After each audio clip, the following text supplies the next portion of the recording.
A beer run to 7-Eleven is believed to be the last trip of Will Searzan's life. He's not the type of person who would just decide to start a new life and run away. After preparing dinner for his wife, the California man vanished. Do you think Will is dead? Right now, all the indications are grim. The disappearance has bitterly divided his family. Isn't it weird that you haven't seen your brother and your nephew in months? Yes. And surveillance video has put one of them under a dark cloud of suspicion. What happened with your Uncle Will? Now, in a Crime Watch Daily exclusive, detectives from the Los Angeles Sheriff's Department reveal new evidence that's turned this missing persons case. So you think someone yanked him out of that house? He didn't go on his own free will. Into a homicide investigation. Religious man Will Searzan rarely strayed far from home. He's somewhat of a homebody. He enjoys staying home watching sports. He enjoys golf very much and plays it. And he collects Coca-Cola memorabilia. It was a simple life, shared with his wife of 28 years, Linda, and their 2 dogs in this modest home in Santa Clarita, a Los Angeles suburb. Will working part-time in the gift shop at nearby Six Flags Magic Mountain. Will was happy, he loved his life. And though Will and Linda never had kids of their own, his close bond with one of his nephews is very important to him. Danny was to my brother sort of like maybe the son he never had. On a chilly day in January, according to his family, Will invited Danny over to watch his favorite sport. Will was very excited that day because Tiger Woods was back. But before Tiger would tee off for his big PGA return, the 2 men headed out to buy beer. Sometime, I believe it's around noon, 2 individuals are seen leaving the residence and driving away. At some point, Will is seen at a nearby 7-Eleven purchasing some beer.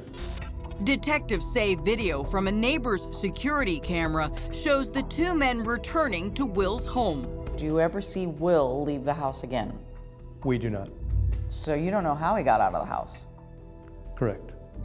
By all accounts, the rest of the afternoon was quiet at the Searzan home. The next time anyone heard from Uncle Will or Daniel was around 4:30 when Will called his wife at work. He was in a really good mood. He was happy. He was telling me he was making dinner because he likes to cook now, and that he had a good day watching golf. But strangely, that's the last time Linda heard her husband's voice. When she arrived home a couple of hours later, dinner was ready, but Will was gone. He left his wallet, his keys, his credit cards, his ATM card, his vehicle all behind. He'd also left behind his cell phone. Linda immediately called her nephew Danny, hoping he'd know where Will went. And she said, you know, I've called Danny. He says he doesn't know anything, that he left at 1:30 that day, and that he doesn't know what could have happened to Will.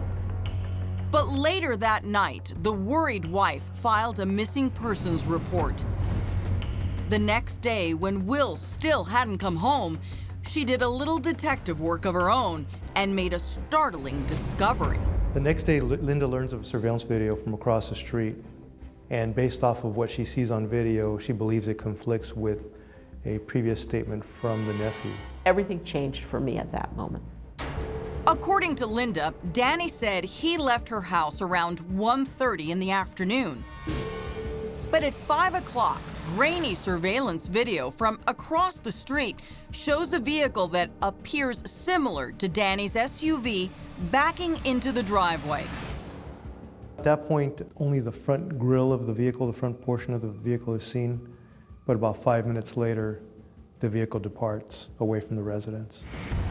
Detectives say they can't be certain it's Danny's SUV backing up to the house, but his Aunt Andrea says she has no doubt. You're sure that's Danny's car? I'm 100% sure it's Danny's car. I helped Danny buy that truck because Danny didn't have any money. When detectives returned to the Sierzans' home to review the footage for themselves, they made another even more disturbing discovery. This time they locate what they believe to be apparent bloodstains in the home. Now, in a Crime Watch Daily exclusive, the LA County Sheriff's Department reveals the results of a blood analysis. To this point now, we've been able to confirm that that blood, in fact, is our missing person's, William Sierzan.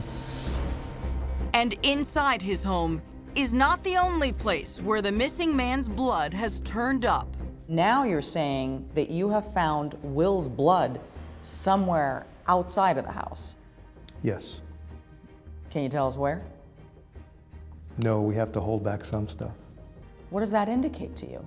Well, it really appears that an assault occurred, and the fact that we can't find Will is the reason why this is now a homicide investigation. And the person at the center of that investigation, Will's nephew, Daniel Sierzan. Why is the nephew a person of interest? From our information that we've received, he's likely the last person to have seen Will. Couple that with the fact that the vehicle that's seen on video is very similar to his vehicle. Detectives say Danny is currently their only person of interest, but his Aunt Andrea believes others in the family know more than they're telling. He will not answer the family's questions. He won't stand up to Danny and find out what happened that day, or he has done it and he won't tell us. She's talking about her youngest brother, Chuck, Danny's father. It sounds almost as if you are blaming Chuck even more so than Danny here. You know, I think I do, to be honest with you. Up next, a family's tangled web of unanswered questions. Do you think your nephew killed your brother?